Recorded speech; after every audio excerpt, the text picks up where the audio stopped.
¿Qué tal, estudiantes? Espero que estén muy bien. Acá nuevamente el profe Pipe, continuando con este resumen de física, específicamente de los contenidos que tratan sobre la Tierra, sobre nuestro planeta. Y vamos a ahondar esta vez sobre el estudio de la corteza terrestre, o la litosfera según el modelo que escojan centrarse. Específicamente vamos a trabajar ahora con la idea de la deriva continental y la tectónica de placas. Ambas teorías científicas, que no estaría de más también que me dijeran por qué se llaman teorías, siendo que es algo que está más bien demostrado, apoyado por el ámbito científico. No son solamente ideas, no son hipótesis. Ahonden ahí, pregunten, investiguen por qué esto se llama teoría en ciencia. Los leo ahí en la caja de comentarios a ver quién se acerca más a una respuesta, eh, digamos, que sea bien fundamentada y que se entienda para todo el mundo. Bueno, partamos con esto. Si hablamos de la deriva continental y la tectónica de placas, como ya les mencioné, es imposible no partir mencionando que vamos a trabajar en torno a la corteza terrestre. Entonces, aquí como concepto, todo parte desde la corteza. Y podemos mencionar que acá, vamos a escribir con a mano, la corteza terrestre. Corteza terrestre. Como ya dijimos en el video anterior, está fragmentada.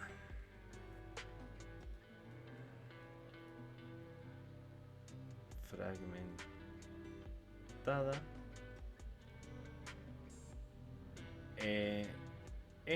y aquí ponemos el concepto, placas tectónicas.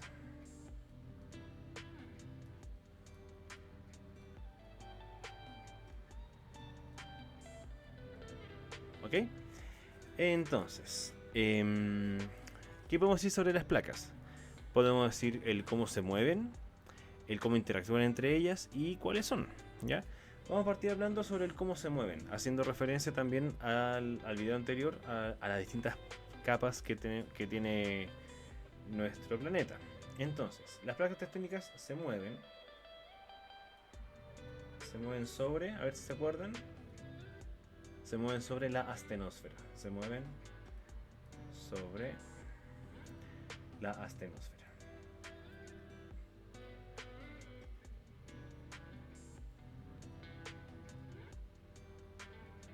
Ahí está, astenosfera, qué fea letra, astenosfera. Bueno, la astenosfera, recordemos que la astenosfera, para los que no han visto el video anterior, es una capa que está justo por debajo de la litosfera o de la corteza, según el modelo que decidan analizar. Y en la astenosfera ocurre las corrientes convectivas, que es esta diferencia o este movimiento de fluido cuando está muy caliente, está más caliente abajo, más frío arriba. El fluido tiende a circular de abajo hacia arriba y luego de arriba hacia abajo. Pues lo caliente se enfría y luego lo que está frío tiende a bajar, se calienta de nuevo y tiende a subir de nuevo, y así se forma un ciclo infinito que finalmente revuelve este material líquido. Y si tengo piezas, tengo trozos de roca arriba flotando básicamente, va a pasar que estos trozos se van a mover. Por lo tanto, se mueven sobre la astenosfera, y este movimiento lo que hace es modificar la ubicación de los continentes. Entonces se modifica, anoto aquí, se modifica la ubicación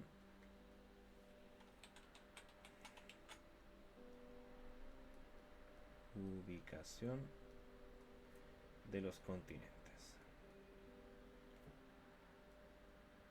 Y el tema es que esta idea de que los continentes están en movimiento es lo que se llama deriva continental. Entonces, esto es lo que vamos a anotar acá como deriva continental. Cuando algo está a la deriva es que este se mueve más bien sin rumbo fijo.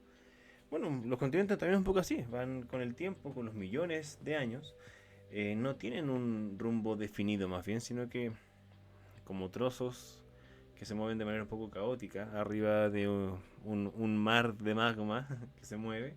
se mueven, chocan, no rebotan mayormente, pero chocan, se hunden unos debajo de otros, entonces están más bien a la deriva. Y son los continentes los que se mueven.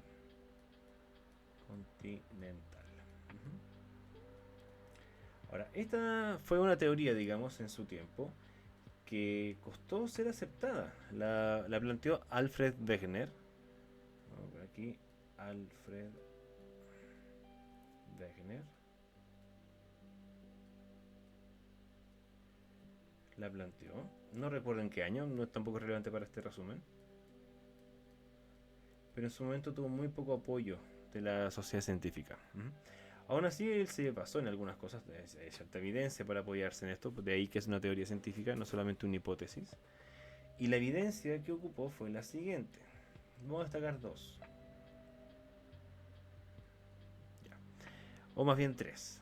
Primero, una evidencia más bien biológica, apoyada en la biología, es que nos encontramos, o se pueden encontrar, en distintos continentes, separados por océanos incluso, eh, especies con los mismos antepasados, o las mismas especies con los mismos fósiles, en distintas partes, distintos continentes. Por ejemplo, en América del Sur y África, que va a ser el ejemplo que más voy a tocar, eh, ocurre eso, que hay fósiles de, digamos, de organismos muy similares o de los mismos, pero están separados por un océano, donde es imposible que, de no haber estado juntos en una misma porción de tierra, eh, puedan compartirse, digamos, ambos, en ambos lugares los mismos individuos, los mismos seres vivos. Entonces pongo acá mismas especies y fósiles. Mismas especies y fósiles. Fósiles en zonas remotas, vamos a poner, o en continentes distintos. Continentes distintos. Ahí está. ¿Ok? También otra evidencia, ya no biológica, sino más bien geológica. ¿Cómo se llama esto? Geopaleontología, no sé. El estudio de rocas antiguas. Que básicamente se encuentran las mismas rocas y los mismos materiales en distintos continentes. Al igual que los que ocurrió con los seres vivos, también hay materiales y rocas ubicados en continentes lejanos, pero son los mismos. Entonces esto también apoya la idea de que alguna vez estuvieron juntos. Entonces, la misma idea, mismas especies fósiles en continentes distintos, también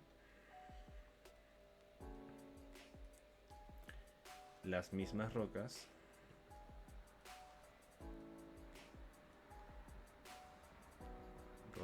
o materiales. Se entiende que también en continentes distintos. Y también un elemento no menor, y por eso destaco la idea o el ejemplo de Sudamérica con África, es que los bordes, las costas de los continentes coinciden. Entonces, costas de... Vamos bien, costas coinciden. Ay, ¿qué pasó? No, cáncer. Ah, no, verdad. Ya, no todavía. Costas coincidentes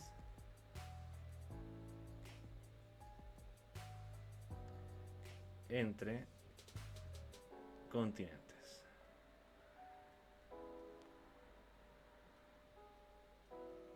¿Ok? Y bueno, en base a esto también se plantea, o sí, se plantea que hace ya millones de años atrás, unos 250 millones de años atrás, todos los continentes estuvieron reunidos en... ¿Qué pasó? Un segundo. No se puede decir.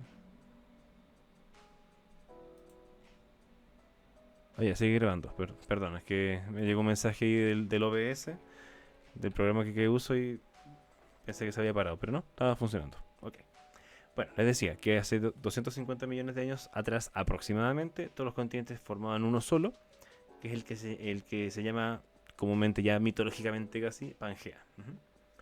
Entonces, hubo un primer continente, lo llamaremos así. continente, que es el que conocemos como Pangea.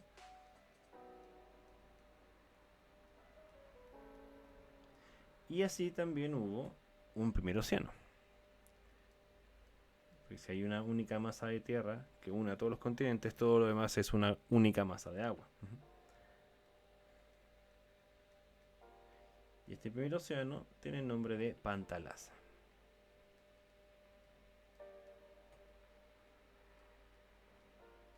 Pantalasa. Y destacar que esto fue hace unos 250 millones de años.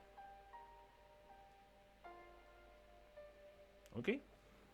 Eso con respecto a la parte del movimiento de las placas, ya que provoca esta deriva continental. Bien, vamos con... Entonces aquí y aquí. Eso lo primero.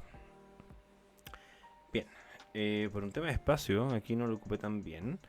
Voy a ir al otro extremo y en medio voy a ir hablando de otro elemento que, bueno, ahí según el espacio, por último le hago zoom y va a quedar un poco más reducido, pero bueno, según cómo vaya quedando.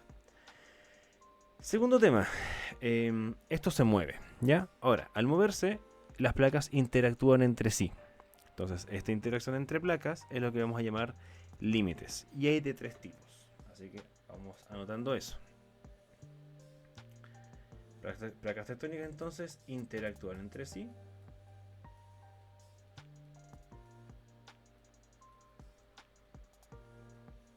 Entre sí, formando límites. Entonces, siguiente concepto acá. No me gustan estos colores. Ya bueno, límites.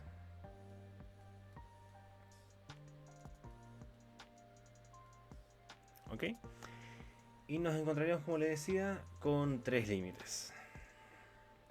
Primero, hablaremos de los límites divergentes o del límite divergente entre placas. Aquí, la palabra divergente, si les hace sentido, cuando algo diverge es que se aleja, se separa, ¿ya? Se aleja de un centro. Eso es diverger. Alejarse, básicamente. Entonces, en este caso, se refiere a que las placas, o si comparamos dos placas entre sí, la relación que hay entre ellas es de alejarse. Y si se alejan, ¿qué es lo que pasa? Que recuerden que estos son piezas de la litosfera que está apoyada sobre el magma. Si esto se separa, el magma que está más abajo queda descubierto. Se encuentra con vía libre para poder salir. Y al poder salir, sale. Si puede salir, sale. Y al salir, ¿qué es lo que pasa? Que este magma sale a la superficie, usualmente se encuentra con agua, porque esto ocurre especialmente en los océanos. Estamos hablando de que son zonas donde los continentes se separan. Si los continentes se separan, esto se llena con agua. Así que esto ocurre en los océanos, en los mares. Entonces, estas placas al separarse permiten que el magma salga. Este magma sale como si fuera una herida. Y como herida que es, igual que la herida en un brazo, forma una costra. Esa costra es nueva corteza. Entonces se va expandiendo, digamos, nuestra litosfera, forma nueva litosfera, nueva corteza. Y ojo que no está de más de mencionar que esa conformación es lo que uno llama una dorsal oceánica. Son especies, no son cordilleras como tal, no son montañas como tal, pero así como cuando tú te haces una costra, como que la superficie de la piel se levanta un poco, se inflama, aquí también funciona así, ¿ya? Una dorsal es, si bien es como especie de un tajo, pero los bordes de ese tajo, donde sale este magma, están más bien levantados, ¿ya? Incluso podría pasar que se levanten tanto que podrían formar eventualmente, bueno, ya con volcán, eso ya es material para otro video, formar islas. Pero entendamos que una dorsal oceánica es esta abertura en la corteza de placas que se separan y que está, al menos en los bordes, un poco más elevado. Entonces, metamos todo eso aquí en este espacio. Límite divergente, como ya mencioné, es una separación de placas. A ver, como aquí yo creo que hay que hacer un poco de zoom para que esto nos quepa bien. Ahí, divergente. Y vamos a cambiar. No, creo que creo que puedo seguir escribiendo con esto. Bueno, divergente entonces. Separación de placas. Que aquí está bien claro. El magma del manto se expone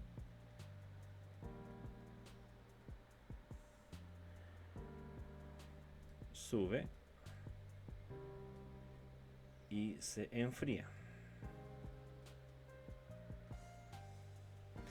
Finalmente formando nueva corteza.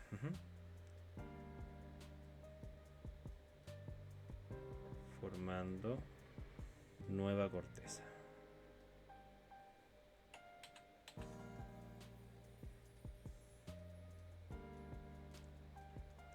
Y esto ocurre en las zonas que llamamos dorsal oceánica.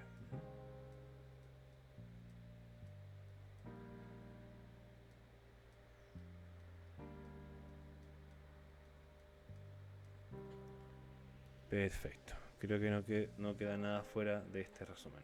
De esta parte al menos. Bien. Ok, si hay placas que se separan, también hay placas que se acercan.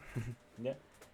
La verdad es que el espacio, digamos, de la superficie es limitado. Entonces, si en algunas partes las cosas se alejan, por el otro lado se tiene que acercar a otra parte, a otra placa. No hay excavatoria, por decirlo así. Así que el siguiente tipo de límite que vamos a trabajar es donde se juntan, que es el límite, si el divergente es alejarse, convergente o converger es acercarse. Ponemos acá convergente.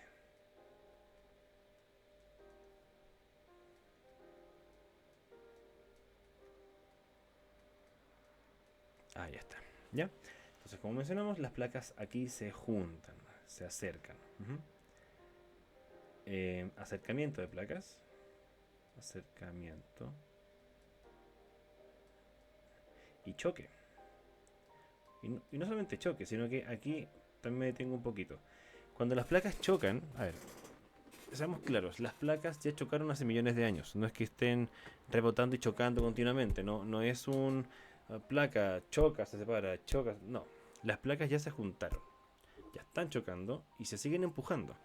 El tema está en que como no hay más espacio y no puede empujar una placa a otra realmente, va a pasar que la placa más débil, más delgada, más pequeña, eventualmente la más fácil de mover, lo que va a pasar es que se va a hundir debajo de la placa más grande, más pesada, más rígida. Un ejemplo claro para nosotros los chilenos es que la placa de Nazca, que está frente a nuestra costa, que es parte del Océano Pacífico, se está continuamente hundiendo bajo la placa sudamericana. Entonces, es un acercamiento, choque y hundimiento.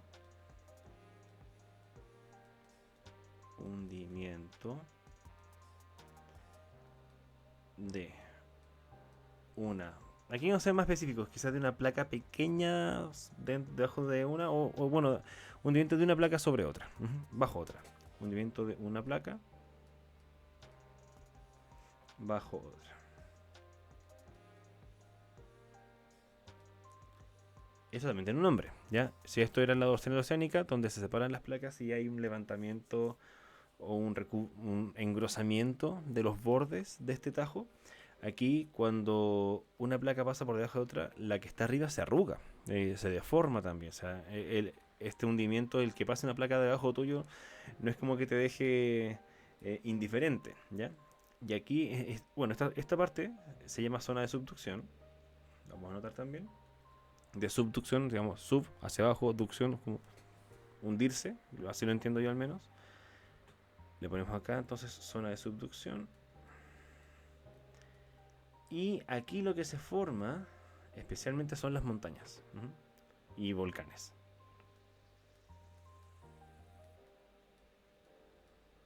Es en estos tipos de borde, de límite, donde está la mayor conformación de cordilleras y es volcánicamente activo. Entonces la cordillera de los Andes es consecuencia de la placa de Nazca chocando con la placa sudamericana.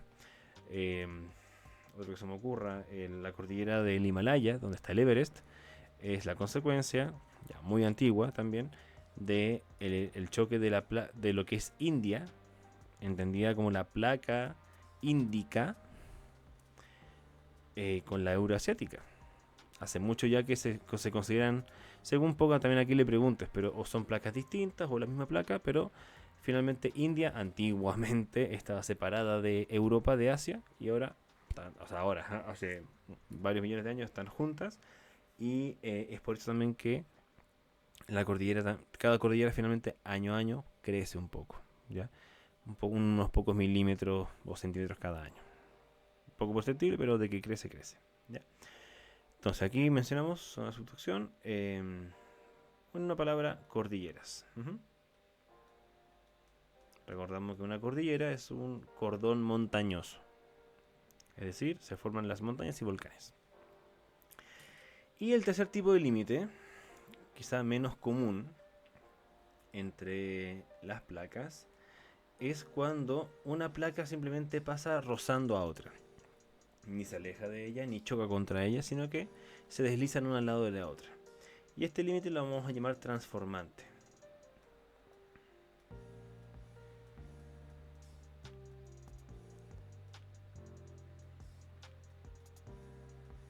¿Ok?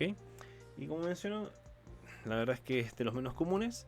Y su gracia es que, bueno, efectivamente transforma el terreno. Ya si tengo un terreno que está, digamos, parejo, está fijo, y si eventualmente a estas placas se le ocurre moverse, se nos hace un movimiento de cizalla y lo que estaba originalmente así fijo se separa.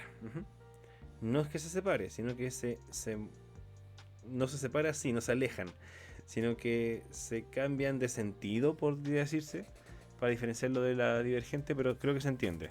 Es divergente, convergente y una debajo de la otra, y la transformante va así. Entonces la transformante es un deslizamiento, podría decirse horizontal, no sé cómo diferenciarlo usando el lenguaje, pero es un deslizamiento entre placas.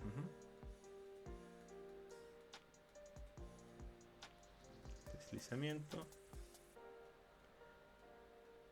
entre placas. Y esto claramente modifica el terreno. Vamos a poner aquí deslizamiento entre placas en sentidos opuestos.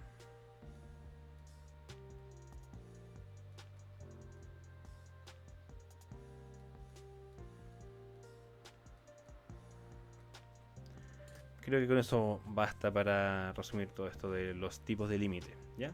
Destacamos estos tres, no más. Y por último,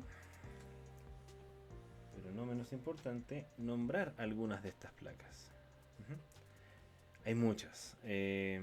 También dependiendo de a quién le pregunten, o según el criterio, hay más o menos. Pero hay cierto consenso en cuáles son las placas principales, las más grandes, y cuáles son las intermedias. Las pequeñas, pueden haber muchas. Pueden haber muchas. Se pueden distinguir según le pregunto. Yo le pregunto a ChatGPT, he investigado en libros, en Wikipedia, distintas fuentes de información de referencia. Y dicen que pueden ser más de 30, más de 40, pueden ser 12 y así.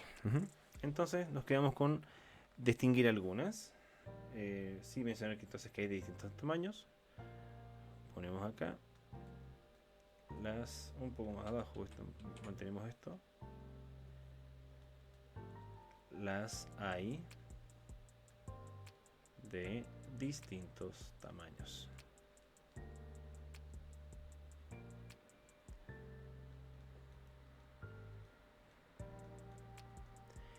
Y con esto vamos a distinguir tres tamaños, que lo vamos a llamar los principales, intermedios y pequeños. Un limitado de colores, aquí principales. Las principales vamos a distinguir 7. En eso sí hay mayor consenso. Y acá, por un tema de tiempo también, para que esto no se alargue tanto, creo que me cunde más escribirlo así. Pero con más pequeño claramente. Sí, ahí es un buen tamaño. Y vamos a ir señalando aquí cada una. Entonces, la primera, y lo voy a poner en orden de tamaño, es la del Pacífico. ¿Ya? Pacífico. La segunda en tamaño es la norteamericana. Se van a hacer una idea de dónde va quedando cada cosa, ¿no? La tercera en tamaño es la euroasiática.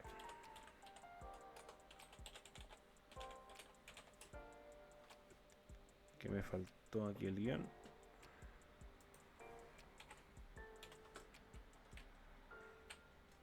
Ok. La siguiente en tamaño vendría siendo la africana. Siguiente, indo-australiana. ¿Sí? ¿Se dan cuenta? Bueno, aquí también se habla de la placa índica o australiana. Aquí la estamos considerando como algo junto. Indo-australiana. Ok. También tenemos la antártica. Y por último, en tamaño, considerada también como placa principal, la sudamericana. Sudamericana. Indo-australiana. Está bien escrito. Perfecto. Y estas son las principales placas tectónicas. A ver si puedo mejorar un poquito esto. Ahí. Quizás. Sí, me agrada más así, un poquito más junta. Un poco más grande. Así sí. Estas son las principales. Igual un punto medio en interlineado estaría bonito, ¿no? Porque o es 1 o 1.5. Que es mucha la diferencia. Igual me cabrán las otras, sí caben las otras. No sé, prefiero más compacto. Por si acaso. Bueno, siguiente categoría, si no son principales, son intermedias. Lo ponemos acá. Si esto me deja. Ahí. Aquí, intermedias. ¿Con qué color? Este.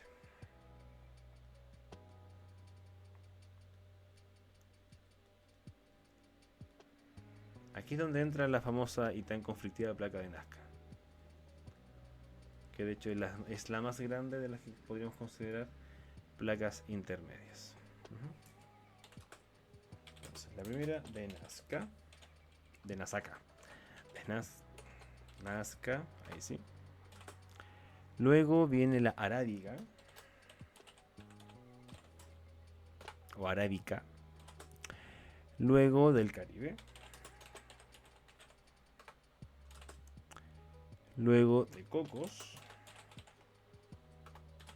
Y finalmente de Escocia.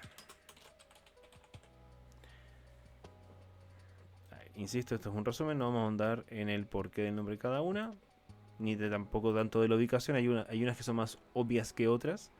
Como dato freak, la placa de Escocia no se ubica en Escocia. Por si acaso, busquen ahí, a ver si me dejan en comentarios también dónde encuentran que efectivamente se ubica la placa de Escocia. Se van a sorprender si lo buscan. Y por último, las pequeñas. Voy a destacar algunas, más que nada por su nombre o porque no hacen sentido, hay cierta relevancia. Las pequeñas.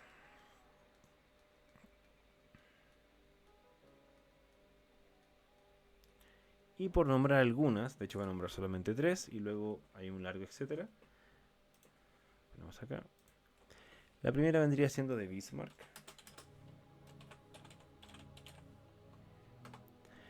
Luego la de Filipinas, que esta sí me llama más la atención. Seguimos en orden de tamaño por si acaso. Por eso puse la de Bismarck antes, siendo que no me hace tanto sentido, pero Filipinas sí. Y por último la de Juan de Fuca. Las remarco porque estas son las que mencioné alguna vez en clase, ¿ya? Solamente por eso destaco algunas como la de Juan de Fuca, que sé que son nombres que llaman la atención por lo raro, más que nada. Pero eso es. Entonces, si nos alejamos un poco, esto es, queridos y queridas estudiantes, nuestro resumen con respecto a lo que es la deriva y la tectónica de placas. Deriva continental y tectónica de placas. Si les quedó alguna duda, me la pueden hacer en los comentarios. También en clase si nos vemos. Y recuerden también que tengo redes sociales. Me pueden seguir en Instagram. En Threads también estoy. Que es el Twitter de Instagram. Es lo mismo.